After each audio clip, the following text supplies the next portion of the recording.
Hello and welcome to another episode of SoFly. My name is Mitch. This is Aldo. This is Aldo. I'm drinking that pocket knife from Sam James Coffee, like the instant one. Yeah, you know what's funny? I did the same thing too because I was too lazy to Make make it. an actual pot of coffee, but it's fucking good. It's really good instant coffee. It'd actually be pretty rad to like throw a couple of those in the old waders for this fishing trip we got coming up. Oh yeah, we're gonna do that for sure, but maybe more on that later. Yeah. Thanks everybody for tuning in to another show. We're recording this one at the beginning of June. This is coming out June 15th. So this is, we did our bank of podcast episodes and now we're back on fresh records. We're back gonna on be talking, panicking to get things done on time. Like, oh my God. Yeah, exactly. Yeah. So anyways, we got a really fun show today with a guide we met last year out in the Gaspé, Sam. Sam's a very cool person. She's very, very cool. And we haven't spoken to her yet. We're going to be talking to her in about a half an hour. So we hope it went well. I'm sure it did because she's really, really, really cool guide and a really nice person. And so, yeah, we're excited to talk to Sam. But before we get into that, how about we get into the Yeti community updates? Community updates by Yeti. We still don't have the jingle for Yeti. Yeah. But, I'm going to thematically kick this off. I'm holding the 2026 Sotos Cup that Yeti made for us. It's the spill-proof and Keith, Jobby, of course, Keith Redstone, and Keith, of course, design. And why is that thematic? Well, June 20th is the annual general meeting for Ontario Streams. This is where you can find out everything that happened in 2005 in terms of the research, rehabilitation projects, and just everything else that happened in the wide world of Ontario Streams. You get to meet the executive, you get to meet the biologists doing the work on the ground, and learn about volunteer days and see what's happening in 2026 and beyond. I went last year, met a lot of really cool people, people that have become so really amazing supporters of our events because of going to that AGM. Yeah. So you never know. You might meet a fishing pal. You might meet somebody you can plant trees with or save some trout. And yeah. Yep. And the work is constantly important because if we're talking about our beloved West Credit River brookies, that godforsaken water treatment plant is trying to deactivate the chiller. Deactivate the water chiller that's supposed to cool the water, the effluent. I don't know how evil, man. Like what? We have to turn the chiller off. It's like, please, like we gave you your treatment plant. We gave you your poo plant. Yeah, like can you pouring just and poo you're trying water to turn into it off. Into a river that's the size of that's probably at points as wide as this room that I'm sitting in right now. If people are watching on YouTube, it's ridiculous. It's like they're fighting. The town of Erin's fighting to turn off the chiller because they're a bunch of assholes. And I said it. Don't be an asshole. Turn off the chiller. Like, come on. Like, you got your friggin' poo plant, like you said. You got your poo plant. You can open your stupid fucking McDonald's or whatever the hell awful. Yeah. Garbage you need. But anyways, it's infuriating, really. But, the fine folks at Ontario Streams do a great job to fight that stuff. And, like, and the coalition of the West Credit River, too. And the coalition of the West, of course, coalition. Yeah, of course.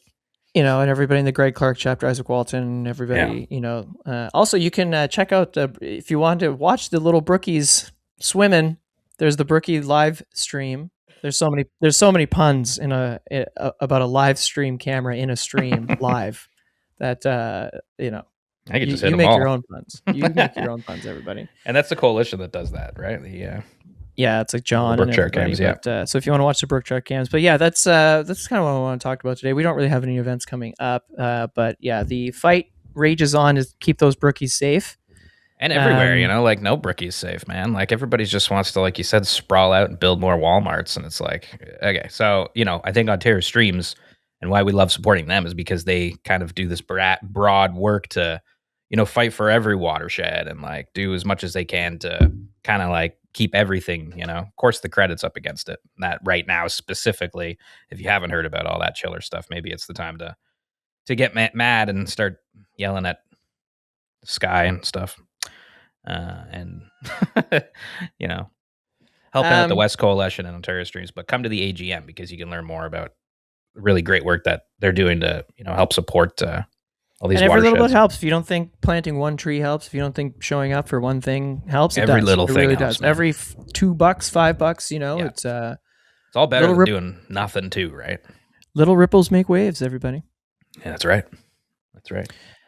There's no. Uh, Well, I was gonna say what's going on in Ottawa. I'm all fired up now about that chiller because it's just like the worst thing ever, man. I was like, I know it just you made are me so fired up. mad when it's like, oh, we're turning off the chill. We were fighting to turn off the chiller. It's like, how evil are you? Like, you're Yeah, getting like to do your effluent, you're getting to do all the stuff you want to do, and but you're like, nah, it's not enough. We need it to be hot water. Like, why? To save a couple bucks on energy? Like, come on, man. It's brutal. But anyways, yeah, the AGM, that's gonna be really fun. There's nothing going on in Ottawa. As usual, Ottawa's got nothing going on at all. No, I'm just joking. Little city humor for you there. No, fly fishing wise, no. I mean, there's a bunch of openers, right? Muskie's opening up. Bass is coming soon, so get out there and go fishing. Yeah, that's it. Let's get into the interview with Sam. What do you think, sounds great, man. Sam? After these words. Sam Breault is a fly fishing guide at Gaspé Coastal in Gaspésie, Quebec, targeting Atlantic salmon, striped bass, and sea-run brook trout. She's also a guide at ChileTrout in Chilean Patagonia, dabbling as well in Tierra del Fuego, guiding for sea-run browns. Born in northern British Columbia and raised between BC and Alberta, she grew up camping, exploring wild places, and spending as much time outdoors with her family as humanly possible. At 18, armed with an old fly rod, a box of black gnats, and a coachman flies mixed among 5 of diamonds and MEP spinners, she taught herself to fly fish through equal parts curiosity and fierce determination. Countless hours on YouTube, stacks of books, generous local mentors, and the support of the BC Women's Fly Fishing Group helped build the foundation for a lifelong obsession. Her path to a career in fly fishing was anything but direct. After earning a degree in film and diploma in forestry, Sam spent several years working as a forestry consultant. That experience gave her a deeper understanding of the ecosystems, watersheds, and landscapes that continue to shape both her work and her passion for fishing. When the opportunity arose to join Sarah and Andrew at Gaspé Coastal, Sam took the leap, moving from her home in Alberta to Gaspé Peninsula in 2024. What started as a passion quickly became a career, allowing her to combine guiding, storytelling, conservation, and adventure. Whether she's on a salmon river in Quebec or chasing brown trout in Chile, it's amazing fly fishing life she's got right now. She's happiest helping others connect with wild fish and the places they call home. Her first fish on a fly was a grayling on the Pine River in northern British Columbia. Very jealous of that. Her first time on SoFly is today. Sam, welcome to the show. Thank you. Happy to be here. I'm so glad we were able to finally make it work because we met you in Gaspé Coastal last year and had a blast out on the water. So excited to chat today. Yeah, it was awesome. It was one of my favorite weeks of the summer having you guys up. It was perfect weather and great crew. Oh, come on. Yeah, and come on. Sam and me and David, when we were in that boat, oh my God, I was dying. We were like cracking up, man. It was.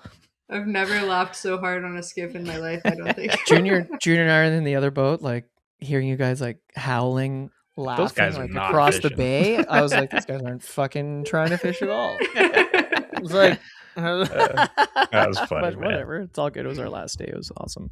It was awesome. Perfect last day. So where are you calling in from today? So you're out in Gaspésie, obviously. Yep.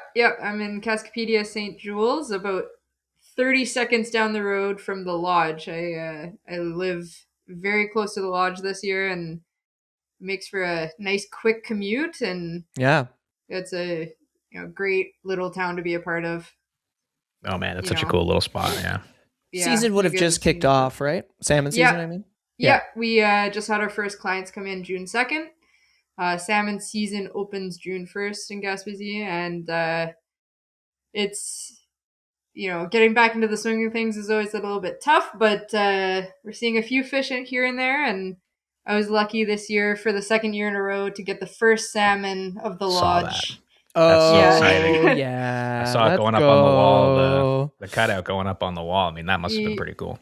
Pretty cool to have back-to-back years of that. I feel pretty lucky to have some fishy clients, and it came together. You know how salmon are, like it's not easy, and it's not a surefire thing, but got it done.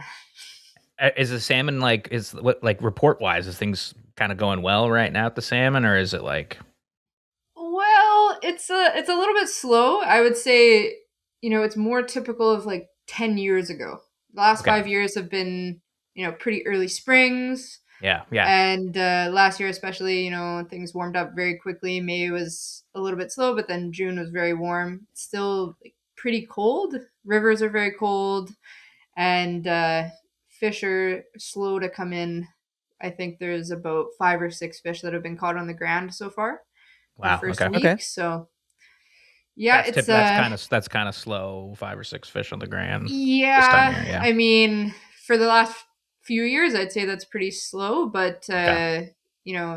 sometimes the runs don't start until mid-June, or fish start to trickle in a little bit later. But we had a huge runoff in May. Yeah. Water temps have been really low, so it's Yeah. we'll get there. Things are Of moving course. along. Good. Yeah. Okay, let's get into, kind of like well, we've got a whole bunch of questions for you, and let's start maybe a little bit more at the beginning. So like you grew up in northern BC and Alberta, kind of going between those places. Like what did the outdoors kind of like mean to you or look like in your childhood? Yeah, so I mean, where I lived is right at the tip of the Rockies. It's kind of where it flattens out into the fields, and where I lived is called the Peace Country, which is a very famous river in northern Alberta, and BC is the Peace River, and I grew up in that area and the tip of the Rockies, and my family was big into RVing and quadding and dirt biking and that sort of stuff. So Yeah. got to see the tops of lots of mountains, and going across all these rivers, especially in the Tumbler Ridge area it's called, and Chetwynd and the Pine Pass, and all that sort of stuff. My parents spin casted, and I have photos of myself as a 3-year-old with a fly or a spin casting rod in my hand, casting into the forest. And so it was a very classic spin caster to fly fish or pipeline. But yeah, it was just lots of time spent outside Yeah. with my older sister and my parents, and it was great. Just a big time outdoors kind of family doing Yeah, outdoor stuff yeah, together all the time. Yeah. I love that. yeah. We weren't a tropical vacation family. We were a go camping family. Yeah, yeah, yeah. Yeah, That's It awesome. rocks. yeah, Peace it was River. awesome. I don't know if I know the piece. It's like Peace. Yeah, Peace What a River. great Yeah, name for a river. The yeah, Peace River. I love that. yeah. It flows out from one of the biggest reservoirs in North America, actually, the Williston Lake Reservoir. Oh, cool. It's a hydroelectric dam, and then the Peace River goes north to the Arctic, goes through northern Alberta, and then Wow. flows upwards to the Arctic. So it's a huge river, huge drainage, but a lot of my favorite rivers flow into the Peace River, which is pretty cool. Yeah. And so growing up, it was like trout was like kind of the main thing for you, Yeah, obviously, right? yeah, Yeah. always. Yeah, my dad always had stories of huge bull trout, and my grandfather fished for brook trout and that sort of thing in the lakes around where he grew up. And that was, we always were looking for bull trout, rainbow trout, whitefish, grayling, like Oh all man. those northern species. Yeah, And your first fish on the fly was a grayling. I mean, that's really yeah, cool. yeah. So do you Really remember the story awesome. behind that one? Oh yeah, it's clear as day in my head. I Okay. will remember that fish forever. It's this river. My parents showed me this river when I was really young, and my parents spent a lot of time on it when they were young. And it's about 4 hours from where I grew up. And I would go camping at this little lake that was right next to the river. Before I even started fly fishing, it was Yeah. such a beautiful little free campsite, and like 5 sites, and nobody was ever there. It was awesome. And then when I started fly fishing, I would see all these little black flies and gnats and mosquitoes and stuff on the water, and always saw fish feeding on the surface. And when I'm fishing with spoons, like a little 5 of diamonds, I'm like, why am I not catching any of these fish? Like this is crazy. Like, Yeah, like what and doesn't want to then hit a 5 of diamonds, you know? yeah, I would. Yeah. But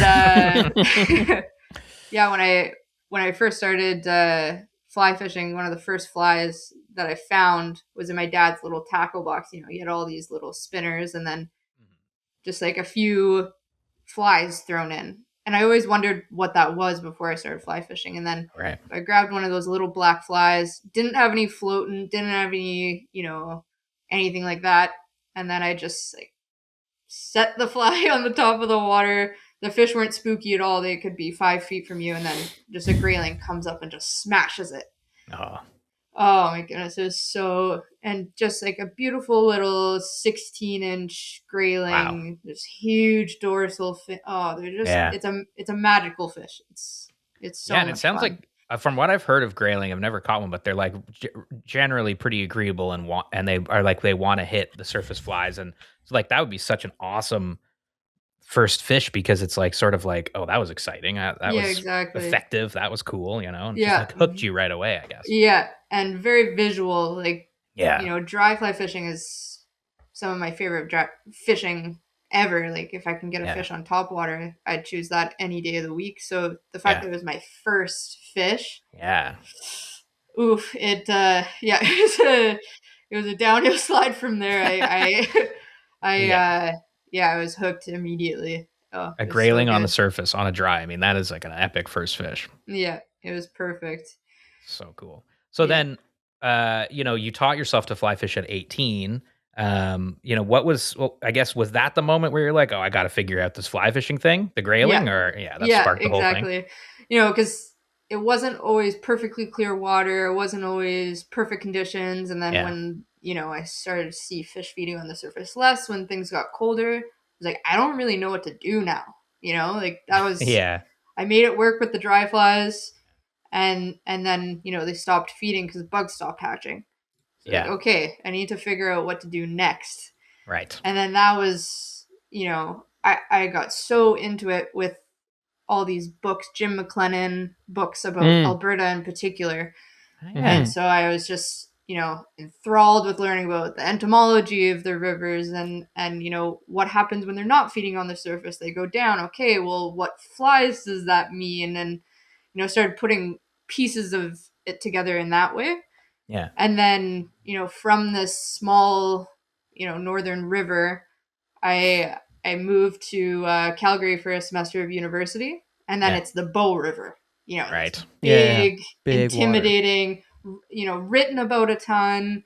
Mm-hmm. Lots of people have experienced on this. It's, considered this world-class fishery. And I, at this point didn't have waders, didn't, know anything except for grayling on dry flies. Yeah. And so it's just this mountain of a river that I have to figure out. Yeah. And it kind of just snowballed. I started trying to, go to fly shops and ask as much as I could without being, that guy. Yeah. Where are your spots? What are your flies? But I think YouTube University, reading lots, and that sort of stuff really helped. But it wasn't until, I think it was 3 weeks of trying to fish the Bow without a fish. And I just had no idea what I was doing. I was swinging woolly buggers with nymphs on a tag and like all this stupid shit. Not catching fish, obviously. Yeah. And I remember I was at the river one day and there was this older gentleman fishing and he was hammering fish. Like he was standing in this one pool and just like every third or fourth cast pulling up a brown trout. And I just sat and watched it. I was like, what is this guy doing? I just see this like little thing floating along the surface indicator. I was like, what is this thing that I'm seeing? What is he doing? It's a magical device. Yeah, magical device. What is this crazy thing? Oh my goodness. And then, he eventually took a break and I went up to him. I was like, hey, I know you're busy catching fish, but I'd love to ask a few questions if you have the time. He said, oh yeah, like ask me anything. And, I was like, I'm fairly new to fly fishing. This is my first kind of stretch on the Bow River and I'm not having any success. And he asked to look at my setup and he's like, oh yeah, this is not what you want to be doing. And then, he built me a leader with a tag and some nymphs. He gave me a handful of flies, gave me a couple indicators, some split shot. And, explained what he was doing. The fish are right now, the water's a bit colder. They're down lower. I'm fishing heavier flies, and and he picked apart this run and explained everything he was doing. And he said, sit on the bank and just watch me for a bit, and you'll kind of start to understand why I'm fishing the way I am. And third or fourth cast in, he pulls up another fish, and he was like, oh, come over, I'll show you like how to unhook the fish properly and how to handle it. And so it was, that was a huge moment, in realizing how to fish this giant river. Right. And I think it was 2 or 3 days later that I caught my first big fish on the bow. So it was Wow. yeah, it was awesome. You Yeah, hear wow. you hear so many stories about, people just being dicks on the river, like, Yeah, oh, I don't want exactly. to. Yeah. So it was, I was gonna say, what a nice guy, but like, yeah. it's like also just like, I mean, there's just so many like, dicks on the river. Like it's cool you bumped into a good one, Yeah, for sure. It totally like changed the trajectory of my fishing for the next few months. Yeah. And then I spent every day, like it was September to December, I was there, and I spent every single day fishing at least 6 hours a day. And by the end, I was catching fish almost every session, and I was bought a real fly rod, bought waders, and I was fully obsessed. Yeah. Yeah. So would you say like mentors and people kind of had the biggest kind of impact on your fly development? Because, of course, there's YouTube and books and all that stuff, but Yeah. there's also mentors in the BC women's fly fishing group as well. Like, Exactly. yeah. Yeah. So I would say that's kind of the main thing that propelled me further into fly fishing was the people that I met through fly fishing. That nice guy on the river, and then when I went back to university in Vancouver, I lived about 5-minute walk from a fly shop, and the first time I went in there was a woman working, and I was like, whoa, I've never seen another woman in a fly shop. This is great. And she was so kind. Her name's Kat LaFlamme. She works at Michael and Young Fly Shop in Vancouver. And she, gave me all these tips about rivers in Vancouver because I'd never fished there. And she gave It's a me great shop, by the way. Oh yeah, it's great Super shop. dope. I'm a huge fan, and huge fan of Kat also. She's great. I don't know if you guys have met her, but No. I've been to the shop, but not. I haven't met Kat. Oh, yeah. Did Kat become kind of like an ongoing mentor for you? Yeah. So she gave me her business card with her email on it, and she said, we have some women's meetings that we like do some fly tying, we do some local trips, that sort of thing, and herself and one of her friends started the group, and Jill Steele is her name, and Yeah, Jill. yeah, Jill's been exactly. on the show. Yeah, she's great. So, I met them through the shop, and then I went to the fly tying night and met all these, women that are, fly anglers, and I've never had that dynamic before. So when I started doing trips with them, learning from other women and spending more time on the water with other women, it was like, okay, this is starting to feel like I'm finding a bit of a place for myself. Yeah. And it was really, really cool. Really cool feeling. And then just like uncovering such a scene, like it's cool Yeah, when you discover that's this it. like kind of underground thing that's like, whoa, this is way bigger than I thought, Yeah, exactly. I uncovered this like, whole other world that I, was starting to feel like I fit into, which is, as early teens or early 20s, it's pretty cool to feel like you find a group of people that you fit in with really well. Yeah. We all share the same like values about conservation and about, wanting to spend time outside and that sort of stuff. So it's really, really cool. But then when I moved back to Northern Alberta, I really missed that.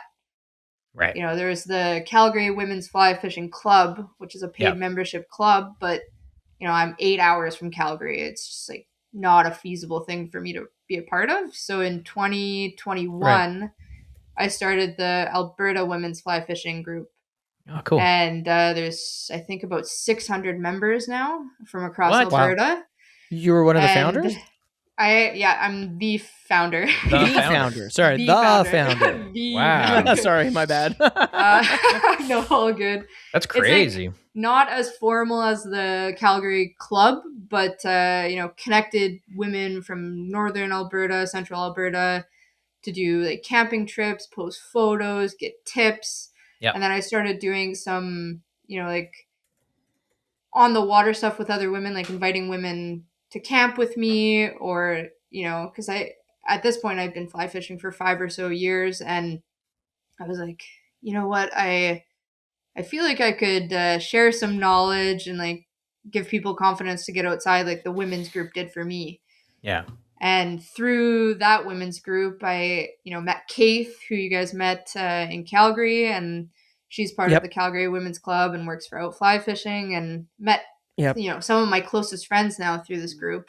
And then it kind of segued into this this whole other chapter, which was the competitive fly fishing side of things. And through the Alberta Women's Group, I hosted a competition seminar with the guy who runs the Alberta Competitive Fly Fishing League, which I didn't even know existed.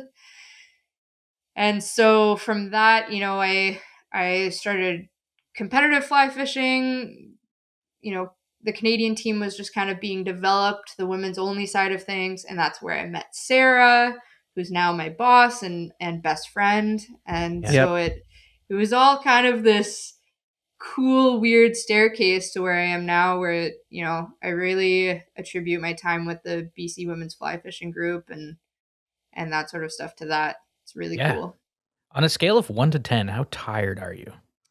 Because you do so much stuff. It's like, you do a ton of stuff, and I feel like you've lived such a large life, but you're like, not even 30.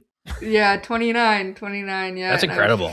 That's amazing, Sam. Like, I've it's taken a few leaps and bounds to get to where I am now, like the university for film, and then the forestry, and now I'm stoked every day I get to spend on the water as a fly fishing guide, and I'm like tired, but I feel it. But you know what? It's like I actually have to like pinch myself sometimes that I get to do these sort of things, spend time with these people, meet guys like you, like it's cool life. It's insane. It's insane. Well, you're definitely like, working for everything you're getting, and you're, it's amazing how much knowledge you retain, and you're just very smart and obviously very talented angler. You mentioned the forestry thing. Like, how did the forestry sort of program, shape the way did it shape the way you like look at rivers and how you kind of approach guiding even, like, did it have an impact on any of that part of your life now? Yeah, for sure. I mean, the forestry program I was a part of was very hands-on. Almost every class had some sort of field component. We spent so much time outside doing that.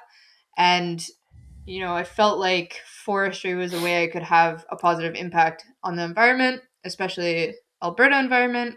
That's my home, and I love Alberta, and I love the Rockies, and I love the forests and the rivers. And I felt like forestry was a way I could have a positive impact on that sort of stuff.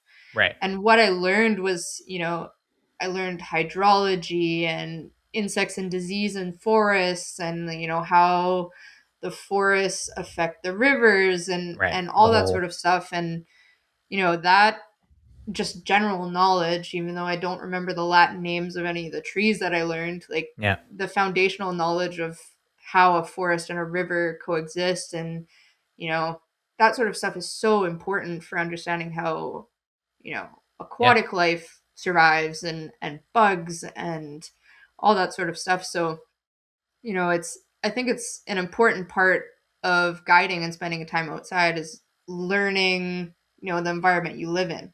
Yeah. Even the wildlife and that sort of stuff. So I think it was really cool and important to tie the two things together. And, from that, I'm able to understand, okay, it rained a bunch. Why is the river not going up? Okay, maybe the water table is a bit low. Maybe the trees are dry and they're absorbing more water than usual.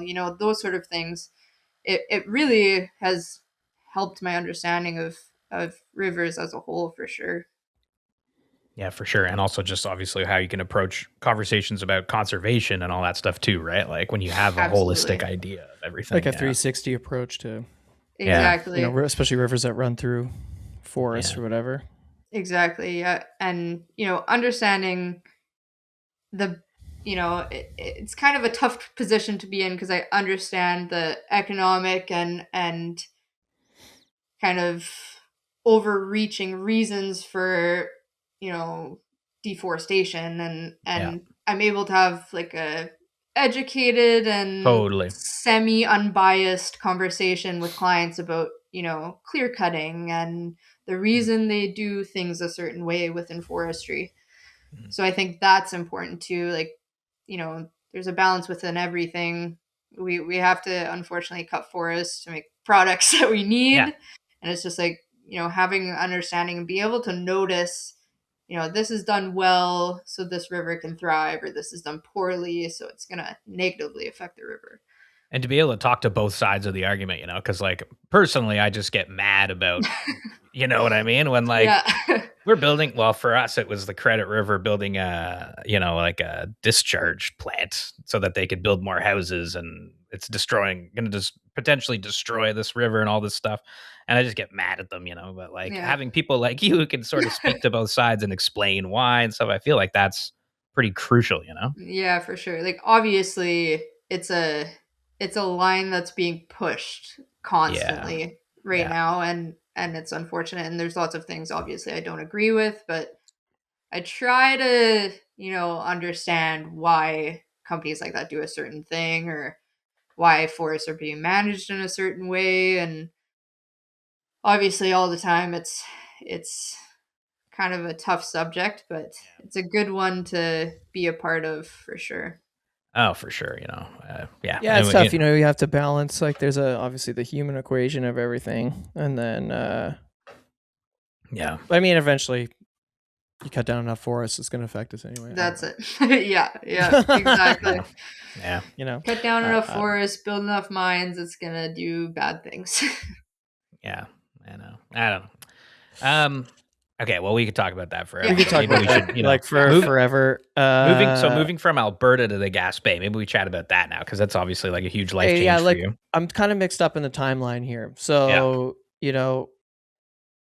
when was before we jump into getting into the Gaspé, when was the forestry was when you were in BC still, right? Alberta, yeah. So I did 4 and a bit years of forestry in central Alberta, and I was doing, watershed assessment, wildlife sweeps, road building, cut block layout, that sort of stuff.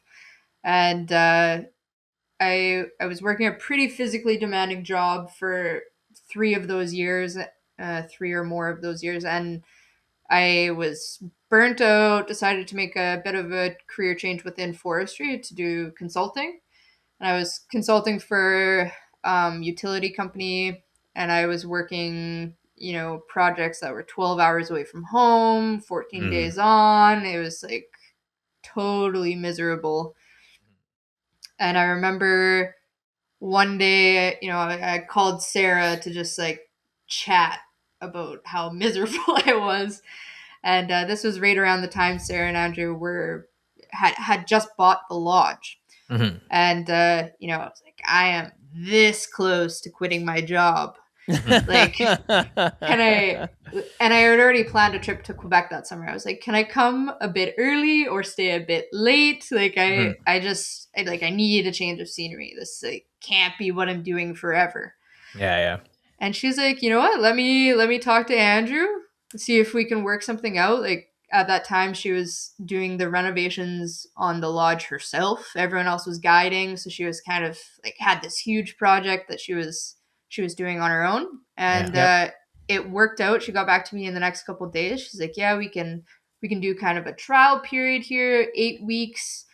Spend some time on the water and see the rivers, help with construction, and then you can kind of decide like we're wanting you to be a part of this. Like maybe if you like it here next summer, we'd love if you could join our team." Mm-hmm. Like, wow. Yep, say less, put in my 2 weeks notice, packed up all my shit, drove across the country. You're like, yeah, sounds great, actually. Yeah. See you there. It was it didn't even cross my mind to think about it. I was just like, yep, I got to do it. And how did those first few weeks go? Like, how was it when Oh. you first got out there? Well, it was, the day after I got there, it was immediately like, we're doing a road trip to New Brunswick to fish for stripers. Okay, like great. It was a couple of days filled with oysters and lots of wine and lots of stripers and being on the like it was just I felt like I was in a dream. Yeah, like I felt like surreal. Like I was just in this miserable job grinding away, and then all of a sudden I'm like spending a day in the sun on this boat catching these big stripers. Like I couldn't fathom that had just happened. And then as time went on, I met everyone in the community and got to spend time with the team here, and like I fell in love with everything. With the lodge. Yeah, I mean, kind of hard not to. It's in that place. Was it your first time in that part of Canada too? Yeah. So I've been to Montreal, but I've never been anywhere on the Atlantic side of Canada at all. Yeah. So seeing all that, seeing the difference in the lifestyle here versus Alberta. Alberta's like very like grind culture, like work, and you'll have fun when you're 60 and retired. Yeah. But here it's like, there's a joie de vivre, isn't there? Yeah. Enjoy like, your time. Everyone works hard, and everyone loves what they do is the difference, I think, that I found. And, everyone has everyone's back. Everyone's so supportive of these projects that, Sarah and Andrew are doing or whoever. Mm-hmm. And it just, it felt like home, immediately felt like home. Yeah. And when my 8 weeks was up, I think I postponed leaving 5 days in a row. Like, okay, I'm supposed to leave this. Oh, I gotta stay one more day because of this. Oh, okay, one more day. And when I did eventually leave, I remember Sarah called me when I was like 10 hours into the 40-hour drive. And she's like, have you turned around yet? And, the whole drive back, I was, like you were like, maybe.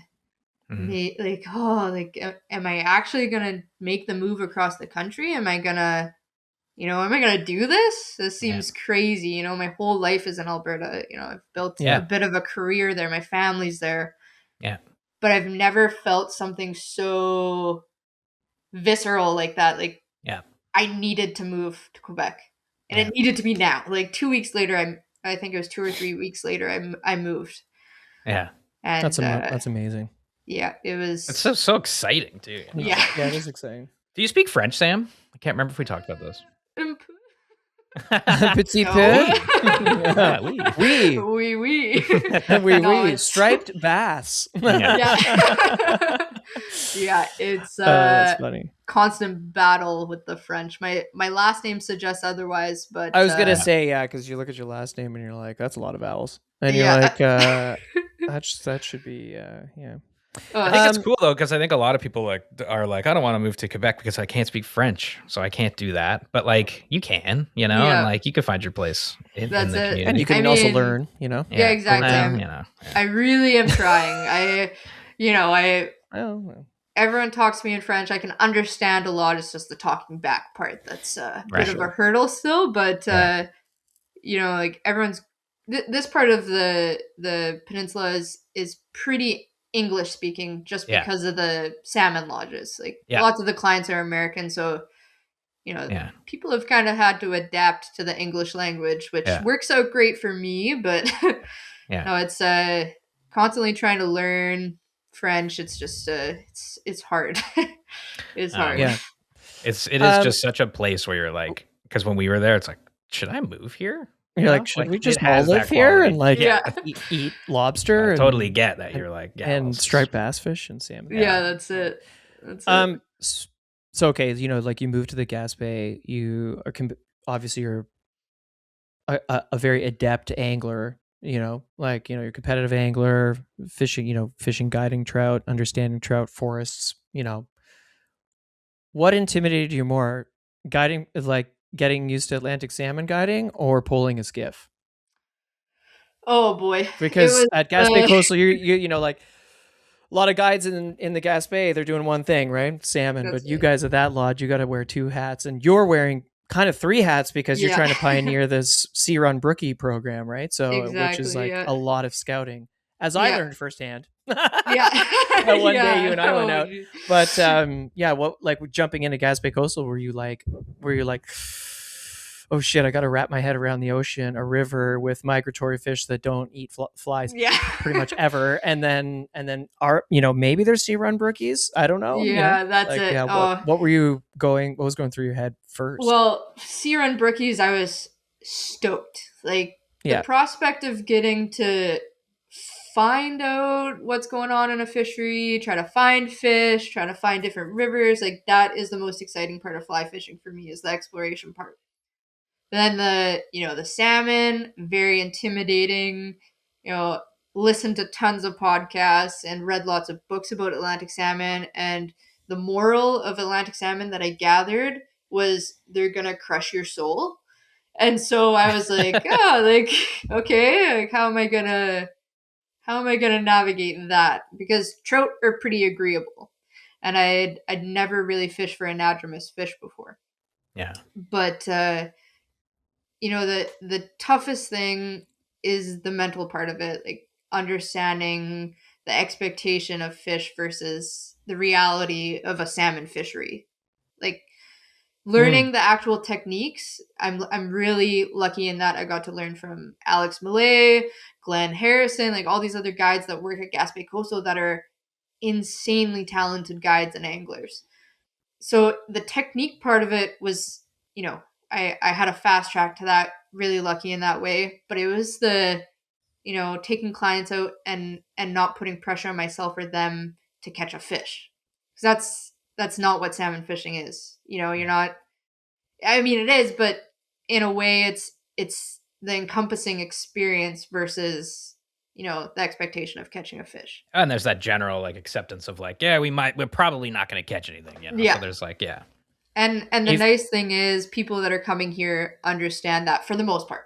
Yeah. For the most part. Yeah. Yeah. Yeah, I think But some people yeah. are funny when it comes to Atlantic salmon. They're like, oh, did you catch anything today? I'm like, brother, these aren't bluegill. You know, Yeah.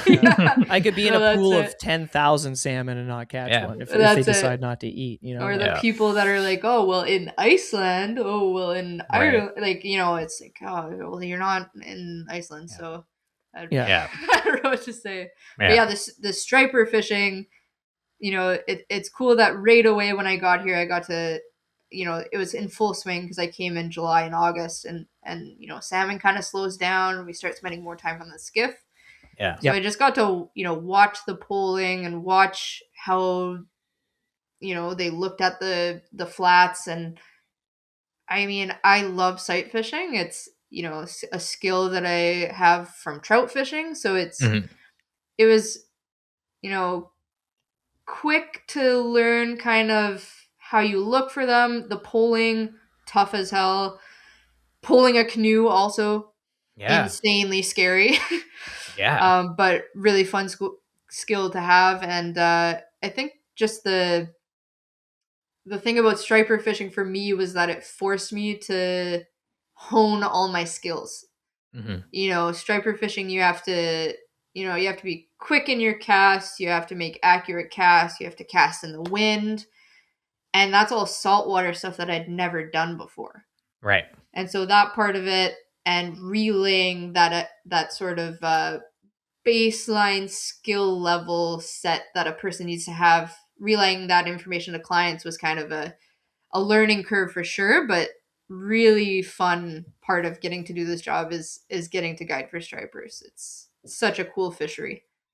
Yeah, it is so unique. You go from salt, fishing flats to salmon river thing. I mean, like you're really like covering off all the bases in terms of becoming a great guide too, you know? Yeah, I feel very lucky that I get to, do all the parts of fishing that I like in my job. I get to look for trout. I get to explore new rivers. I get to see these like world-renowned salmon rivers. And then I get to, see schools of thousands of stripers on the flats and be the only boat out there. Like that's crazy. That's crazy. Yeah. So how'd you find yourself down in Chile? So, Oh yeah, because there's also that. This Oh, is a yeah. big part of your year last year. wait, Yeah. So my boyfriend Simon, he's one of Andrew, my boss's really good friends, a real friends to lovers trope there. But he's been a guide in Chile for about 6 years. Okay. And I remember the beginning of the season last year, I was, humming and hawing about what I was going to do in the winters. And he at this point had kind of organized a bit of a trip for all of us to do, just to fish for a couple weeks in Chile. And he's like, have you thought about just buying a one-way ticket? And, my scrambled egg brain was like, what do you mean a one-way ticket? Like, there's no way that could ever work out. And, he's like, well, think about it. Like, what else are you going to do? You're going to sit in the Quebec winter and watch hockey Yeah. and, waste Because away it to really nothing? shuts down, right? Oh, in yeah. Cascade Oh, yeah. St. Joe's? Yeah. Yeah, Yeah. I mean, like, you can ski, which is cool. Yeah. but, Yeah. But, fishing's everything, Yeah. And that was one nice thing about Alberta is I was able to scratch the itch on the bow in the winter. Right. But yeah, here, I mean, it was a long winter a few years ago when we were doing construction on the lodge. Like, it's great to have that social aspect, but I missed fishing. Yeah. And so when I Right. started to think about it, I was like, like maybe I could make South America work. And then the more I started to think about it, I was like, oh no, that's crazy. But then when clients, one of the first things that they want to talk about is, oh, what do you do in the winter? Yeah. And I started to say at the beginning of the season, oh, I'm hoping to spend the winter in South America. Yeah. Oh, that's so cool. Yeah, yeah. And then, I told Simon this, and he says, I think you need to stop saying you think you're going to spend the time in South America this winter, and you are, like, start saying you are going to spend your time in South America this winter. Yeah. And then when I did that, I was like, whoa, yeah, maybe I should do that. And then, I started telling clients, I'm spending the winter in South America. Yeah. But then a certain point came and I was like, whoa, okay, what am I actually going to do in South America? Yeah.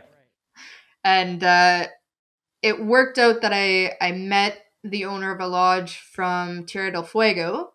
Okay. And the manager of the lodge actually is someone you guys know, Nikki Trudeau. Yeah, that's right. Nikki. Yeah, so I met up with that lodge, and they had a spot for a guide for the upcoming season, February till May. And Nikki was so great. She kind of facilitated between myself and the lodge owner, and it sounded like a really cool fit, super cool experience. What a small world, hey? I know, like insane. I remember, although I was, describing this woman that I was going to be working for. Oh, she works in Antarctica and she does this and that. And you were like, I know a woman who is exactly like that. Like, that's really weird. I'm like, oh, it's so weird. It's like the exact same person. We're describing the same person. And then we were describing the same person. the exact same person. Yeah. Yeah. That was awesome. So I had, I had Argentina lined up for the spring. Yeah. And then, I already had a ticket bought to go to South America beginning of November. And I was like, okay, how am I going to fill this time between those two things? Yeah. And then it worked out that Poncho at ChileTrout, he was needing another guide for that season. So, it worked out that I was able to spend a season in Chile guiding with Simon, which was amazing. And then February I went to Argentina. So when you get dropped into these places and it's like, okay, now you're guiding, you're taking people out to go fish this water that you're new to as well. Yeah. What's that experience like? Was it intimidating? Did you kind of just like, I'm kind of just going to figure this out as I go? Like, how did you feel just getting dropped into this place and be like, here's some clients? Yeah. So, I mean, Chile, I felt, nervous for the water, nervous for like rafting on rivers that I, had never floated before. But, Simon and Poncho really took me under their wing. They showed me all the water before the season started. And at the end of the day, it was trout. I know trout well. I know trout well. Yeah. And, these are the same sort of tactics that I use, just, kind of in a different way, and learning the patterns that they like to use there and different sort of tactics and fish behavior. But it's trout, so I felt very comfortable. Yeah. And such a big part of guiding for me is just the client interaction. So it's the same everywhere. Like I want them to have a good day. Like I'm there to help them have a good day. If we catch fish, that's great. Like I work really hard to get clients on fish, but end of the day, I want people to have a good time, and it's hard to have a bad time in Chile. It's trout bum paradise. It's kind of cool that you were like also like they're like, wow, this is a cool river. You're like, I know. You know what I mean? Like just that experience of like you all being like, yeah, this is awesome, Yeah, exactly. Kind of the best guide to have in a way, because they're not just like, yeah, it's cool. They're like bored, like. Yeah, exactly. And the cool thing about Chile and getting to experience it with Poncho and with Simon and the other guides there was they still love it so much. Poncho's been guiding in this area for 25 years, and he still is stoked by everything that goes on. Simon as well, it's his 6th season guiding, and it's still like, wow, this is probably the most beautiful river I've ever seen. And, we talk about it often that we're really lucky, on our days off, we're 45 minutes from some of the best brown trout fishing in the world. Yeah, I know. It's like bucket list place, man. Yeah. And one thing that I tell myself often is, like people sometimes save up their whole lives to get to do trips like this, and I get to, live it for 6 months. That's like a really, really cool thing. And, I've worked really hard to be able to do that. And it's a really cool way to spend my time. That's for sure. Yeah. Was there any like stories, like guiding stories or just fishing stories on your own end that stand out amongst the rest? Like where you were just like, whoa, that was, I mean, I'm sure there's tons, but. Yeah. I mean, Chile as a whole was exceptional. Met so many amazing clients that, they'd say, this is the coolest trout I've ever caught. This is the coolest place I've ever caught a trout. This is so cool that I get to be here. And, getting to be a part of that, very cool. But one in particular, when I was in Tierra del Fuego, which was tougher. It's a pretty harsh landscape. It's, relentless wind. It rained pretty much the whole time I was there. River was blown out the whole time. It's migratory fish. Like it was just a totally different vibe than Chile. I had just left the best trout fishing I've ever experienced. And then, it's like going back to Atlantic salmon. Like, okay, but like there's a good chance you're not going to catch a fish, managing client expectations, all that sort of stuff. But this one client group, the first day, I took these clients out, and it was this fellow from Sweden, this guy from Vancouver, and they were lovely. They both were just saying like, we don't care if we catch a fish. Like, this is amazing that we're here. This is, the first time in Tierra del Fuego. It was just like an incredible experience for them. And it was the first evening, the guy from Vancouver catches this huge female sea run. Oh, and, we land it. We're both, every fish I catch is like the first fish I've ever caught. Like at this point in the season, I'd caught a few, and, but I'm still so excited. And his reaction was so lovely. Like he, started tearing up a bit. He got a bit choked up. He's like, I never even thought that I'd get to be in a place like this, let alone catch a fish like this. And that it happened on the first day. Like I can't thank you enough. Like you've worked really hard to get me on this fish. Thank you for making this happen for me. And, that is just like, all the tough days, all the wind, all the rain, all the whatever, like clients like that and moments like that remind me why I do this, why I love doing this. Like, that's so special that's part of my job. That's a memory. That's a memory that guy's going to have forever. And I get to be a part of that. That's cool. Yeah, it is a wild job, when you think about like how you're taking people out, like, especially in a place like that, or I would say even the Gaspé, where it's like bucket list, like the stuff that people like dream of doing their whole lives, like some of the most important moments of their like literal lives, you know? Yeah, it's pretty amazing. You're part of that. It's kind of the coolest job in that sense, Yeah, it's so much more than a day fishing, Yeah. Are No, it's in Tierra del everything. Fuego is the fish or the conditions the bigger problem? Like, is the wind Uh, more of a factor than the both. pickiness? Or yeah, right. The river that I was guiding on, it's a tributary of the Rio Grande, so Okay. it gets a fraction of the run that the Rio Grande gets. It's all transition water. It's not holding water, so it's Ah, literally just trying to intercept a moving fish. yeah. And high water in any scenario, the fish can be anywhere. So it's like looking for a needle in a haystack, really. Wow. And so, that combined with, the skill level of the anglers, the wind, Hmm. like it's a grind. It's a grind for sure. Yeah. But when you find one of those fish, they're Yeah. insanely because they're Bruisers. huge, Bruisers. right? Yeah. Yeah. Yeah. Our average size was 10 ish, but we got up to 20-pound brown trout. That's insane. Yeah, it was insane. 20 pounds sea run brown. That's crazy. Yeah, it was bucket list for me. And I got to do that for 3 months straight. Like Yeah. that's insane. Yeah. What is the fishing setup for that? Like, what are you typically doing for like those fish that you're searching for in that needle in the So haystack? it's swinging flies. It's Okay. I compared it a lot to steelhead fishing, a Yeah. little bit more than Atlantic salmon fishing. You're downstream casting, Yeah. slow swing, big intruder flies like sink tips. Yeah. But typically clients are using switch rods because they can't cast in the wind with a single hand, and a spey Yeah. rod's too big for the river. So it's Right. that, and then turning over a T20 with a huge intruder on it, not Yeah. always easy for a beginner client, which surprisingly we had a lot of. Yeah. And yeah, it's just covering water, swing, step, Sounds super fun. cast. Yeah, it's if you're a person that likes the search and the zero or hero, that's the place. That's the Yeah. place for you for sure.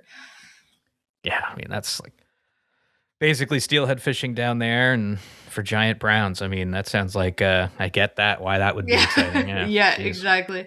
And it's funny, you get the same sort of group of people, the steelheaders, the sea run anglers, and the Atlantic Yeah. salmon fishermen. They all, like, lots of the clients that have been to Tierra del Fuego before are like, oh yeah, I just came from steelheading in BC, or I'm going Yeah. steelheading in BC next, and then I'm going to the Restigouche, and it's Okay. it's kind of the same circles. Yeah. And it's a different facet of fly fishing that kind of lends itself to that sort of lifestyle, like chasing Yeah. the monster, chasing the ghost. Yeah. And the Chasing sea a run ghost, I browns like that a too, lot. like are they like are they up against anything in terms of I mean like the ocean and like the same way steelhead are and Atlantic salmon like are the sea is there like there's less and less or I would say like there's a global decline kind of in most fisheries due to the temperature of the yeah, water and that sort of stuff. But the interesting thing about the sea runs in Tierra del Fuego in particular is they kind of live in the estuary. They're right, not exactly. migrating out to open ocean. So they're getting tons of food, getting really big, but they still have to deal with seals and Yeah. all that sort of shit. But less of a threat Like than a having to go to Greenland like the Atlantic salmon here do. yeah. So can you kind of expect a fish? I don't want to like mess up your next season. If people are listening to this, they're like, you said I'd catch one, but like if you were to go out, like is it kind of a bit often more like you'll probably get one, or is it just like Uh, steelheading and I something I say often is expectations kill fishing trips. yeah. And it's Yeah. even in Chile where it's the trout want to eat a fly, they want to smash a streamer, they want to eat a big dry fly. It's never a guarantee, unfortunately. Yeah. And like that's even with something like Chile, like I hesitate to say you're gonna catch a fish. Right. You still have those days where you fish all day and there's nothing. Yeah. Yeah. Like I am a pretty good trout angler, and I've had days where I don't catch fish. Of course. So with the sea runs, it's like you're gonna have to work really hard. Like there's always a chance, regardless. Atlantic salmon, sea run browns, there's always a chance. Yeah. Fish with confidence, cover the water well. That's all you can do. Yeah, for sure. If it's gonna happen, it'll happen. If not, like enjoy the rest of it as well. Yeah, that's cool. Neat. I mean, yeah, like I really don't know much about anything about that fishery, so it's cool just to hear like how it's so kind of similar to the steelheading thing or the Atlantic salmon thing, like, but you're just in that place.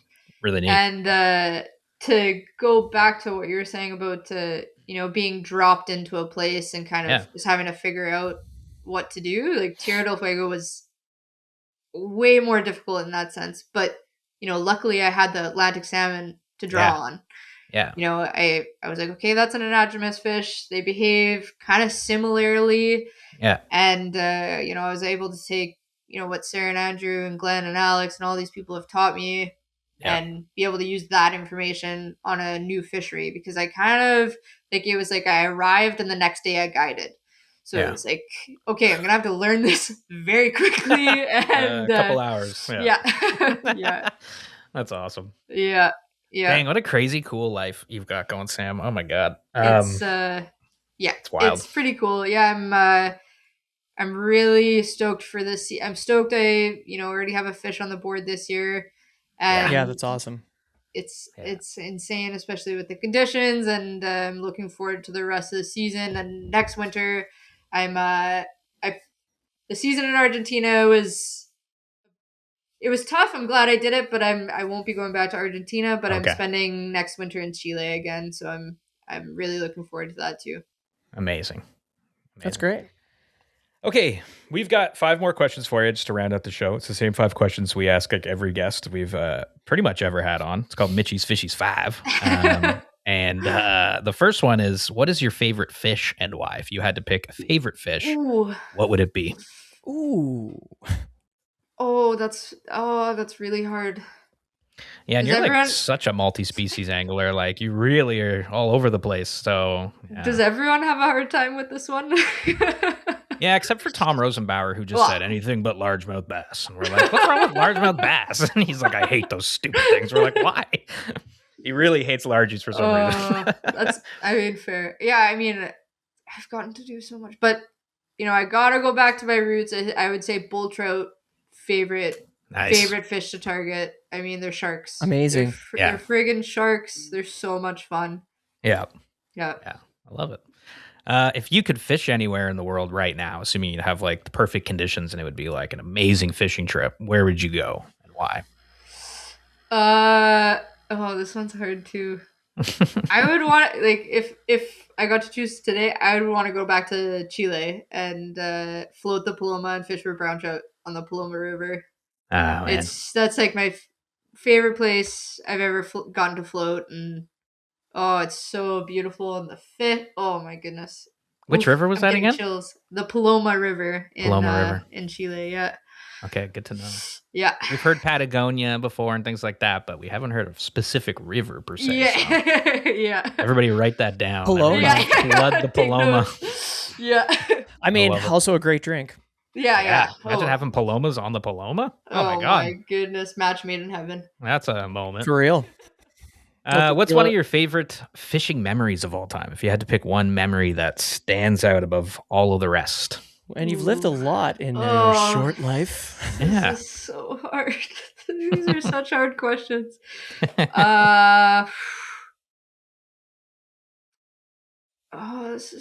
is so hard. Okay, yeah. I have a good. So the first lodge trip I ever did was to the Northern Lights Lodge in the interior of BC. And it's fishing for wild rainbows and bull trout and that sort of stuff. But I wanted a bull trout so bad. I've seen pictures of these big bull trout in this river, and it was day 4 out of 5, and I hadn't caught a bull trout yet. And the guide, knew how bad I wanted it.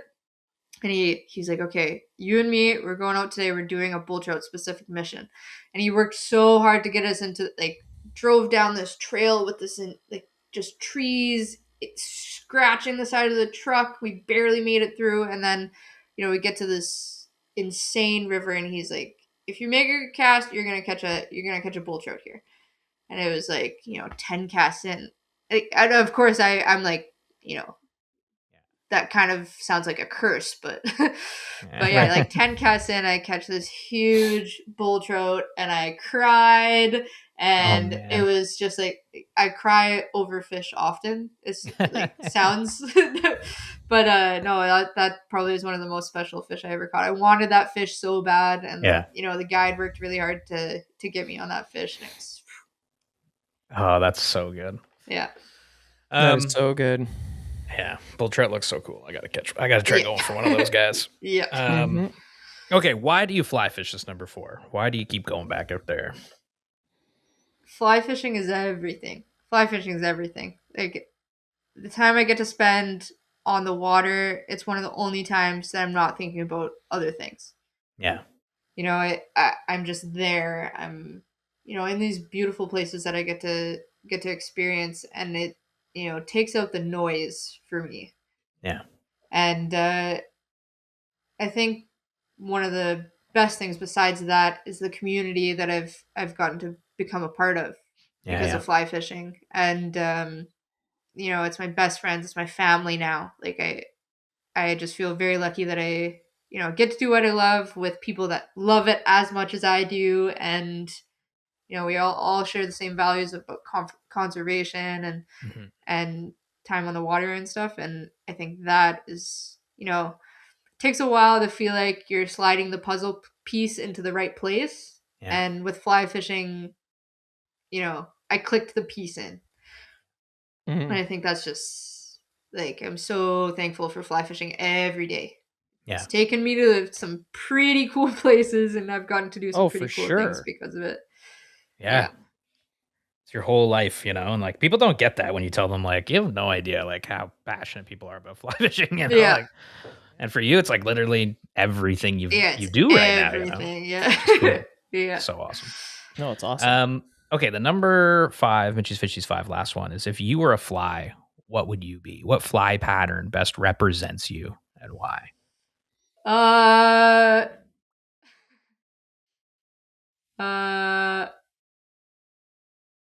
I would say, and I'll shout out Garrison Doctor on this one. He ties a fly called what is it called? Oh shoot. Well, in Chile we call it the only fly. Oh, a game bird. That's what it's called. But in Chile we call it the only fly because it's the only fly you need for rivers, lakes. Yeah. And I've used it here now, and in Alberta and New York State, and have caught fish there. And it's like, it's a very versatile fly that can do a lot of different things and is good in many different situations. And I feel like, I'm at a point where I can do a lot of different things and thrive in a lot of different scenarios. So I feel like that game bird, thank you, Garrison, for the game bird, that fly, I think, represents me pretty well. Yeah, what a cool fly. Yeah. I haven't seen this one. This looks like an awesome fly. Oh, yeah, it's awesome. I love that. Yeah. Okay, I'm just looking at it on the side. Yeah. I'm like, man, I think we need some of these, although for next week we're fishing. Yeah. Honestly, that looks pretty. Do you want to mail us some? Can you expedite? You can order them on Umpqua. I think they. Well, we need them for like now. I'll bring out the vise and I'll tie some up. Give me your address. That's so sick. Okay, that's it. Thank you, Sam, so much for coming on. It was awesome to just chat more and learn more about your it was great. Life. But, we appreciate it. And we had so much fun fishing with you. It was so good. Oh, yeah. So much fun again one day because it was just exploring for those brookies. Spend the days on the skiff, and then nights at the lodge. It was so great to meet you and hang out. How could people find you and like go out with you for the day? So you can hit up Sarah at Gaspé Coastal to get on the water with me. Maybe some sea run fishing or some stripers or salmon. And I'm down south in the winter at ChileTrout. And you can follow my adventures on Instagram. It's just my first name, last name. And I'm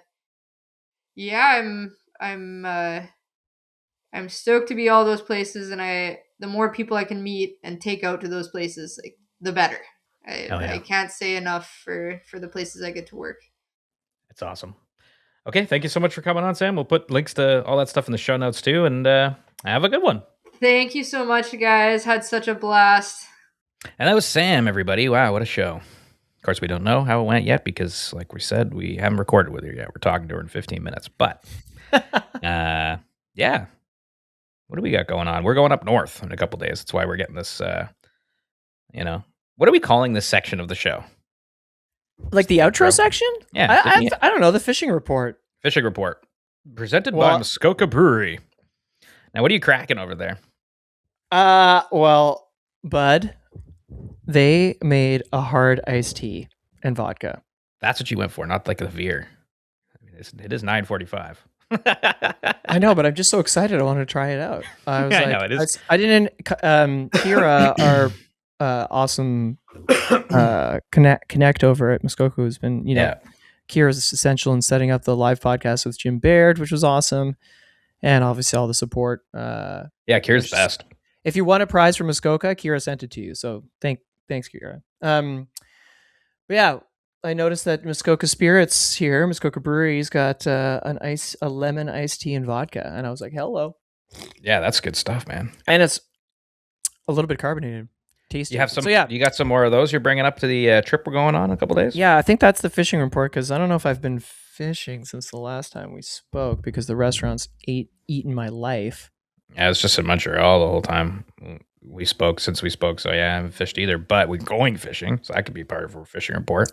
Oh, for sure. And we're going to be bringing that Muskoka with us because, we're heading up to around the Elliott Lake area to a new lodge that a friend of ours, who many of you would know, Tyler Dunsmore, has opened with his family, the Lodge at 10 Mile Lake, which is, a new Northern Ontario offering. Trout fly fishing, lake trout, brook trout on the fly. Very excited to see, what they're cooking up there. It's going to be cool. Yeah, they've, not too dissimilar from Blue Fox, where they've taken over an old logging camp and they're converting it into, not just a fishing lodge, actually. Tyler and his wife are trying to convert the old camp into like a multi-use facility. So obviously fishing. Tyler's a fishing guide. He's been a fishing guide his whole life. Like he's a very good guide and an excellent instructor. And he works with Sage and Farbank and all that good stuff. And, if you know Tyler, he's a really dialed steelhead angler, not just in Ontario, but also from the West Coast. Yeah. Spent a lot of time on the West Coast swinging up steelhead in the Great Lakes. But they've got like a whole outdoor. But they've got a whole outdoor thing that they're doing up there. We're going, of course, to fish with Tyler because we're chasing some native species, lake trout and brookies on the fly in some lakes and some feeder creeks. And Tyler says we can get Lakers on the dry fly, which I'm really excited for. Me too. I mean, it is June, but things move a little slower up there. A little bit colder up there. Brother, 1 year the ice didn't come off the lakes in Temagami until the May long weekend. So there you go. I know it's not that far, but it can be really different. Yeah, I mean, it's a 6-hour drive from where I'm at. What is it? 6-hour drive from where you're at. And so it's not terrible, but you're definitely up there. And of course, this is also 10 years of us traveling to the north of Ontario. So 10 years at 10 Mile.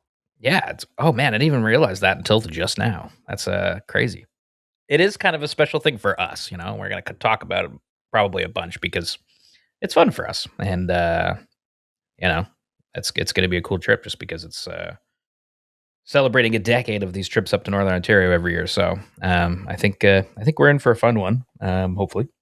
And knock on wood. Of course, David Brotzman's coming with us. Very good fly fishing. And our friend Allie from Filson is coming to snap some photos, and we're going to show him the north of Ontario and take him on one of our zany fly fishing adventures because, we've been talking about it for so long, and we felt like this was a good time to show a non-fly fishing friend just how crazy it could be. So tune in next time for all those fun stories, and we'll see you on the river. What the hell was that last part? Are you sure you're not drinking that iced tea? This coffee's really got me kicked up. Anyway, I'm stoked. Hey? You all dialed? You all ready? Nope. That's going to be a tomorrow thing. That's a tomorrow thing night for me. Because me and David are going to go up to Buckshot tomorrow. Just stay there till Wednesday and then go together on Wednesday. Oh, nice. You're going to do some fishing? Maybe, but the bass isn't open. That's all it's Oh, in there. right. Yeah. So I'm like, dang, we totally would. Well, maybe we'll just go like try to find some like sunfish and stuff, but What about that catch some rainbow bluegill. trout lake? Yeah, we could do that. We could do that after work. That'd be kind of sick, actually. Yeah, that'd be kind of sick. Maybe I'll bring up the oxbow, NRS raft, or just the float tubes because your float tube's still there. I have your float. Yeah, both of our float tubes are at your cottage. So me and David could just take those out and that'd be fun. Go try to catch a trout at night. Maybe tomorrow night. Okay, well, I'm looking forward to that. Yeah, baby. I mean, David's got all the gear that Reddington sent us. So. Oh, perfect. Yeah. We're gonna need that. Well, we're gonna need reels though. You're gonna need reels. They did. Yeah, you got to despool some reels. Sorry. Sorry. I don't know what I would. Yeah. Okay. Well, that's what we'll figure out. I'm gonna bring all my stuff, so I'll figure it out. Okay. Well, anyways, thank you everybody for tuning in. It's another episode, and that's it for me, Mitch Alden. That's it for me. Thanks everybody, and thanks to Sam. Thanks to Sam for one putting up with us in the Gaspé, and two coming on the show and talking about your guiding life, Patagonia, and all the other stuff. And if you want to win a SoFly Southern Ontario Trout Opener social shirt, email us your best trout opener story or trout fishing story so far of this year, and we'll send you a shirt. If it's good, we'll pick one. Not everybody. We'll pick one. Last minute coif ball over here. Yeah, and you know what? Go give us a review on iTunes too, and if you do that, we'll give you a shirt. If we like it, we'll pick one. And while you're at it, throw a flaming hot bag of shit at the Aaron City Council. Cool. And we'll send you a t-shirt. And we'll send you a t-shirt. All right. Thanks everybody for listening. We love you. Love ya.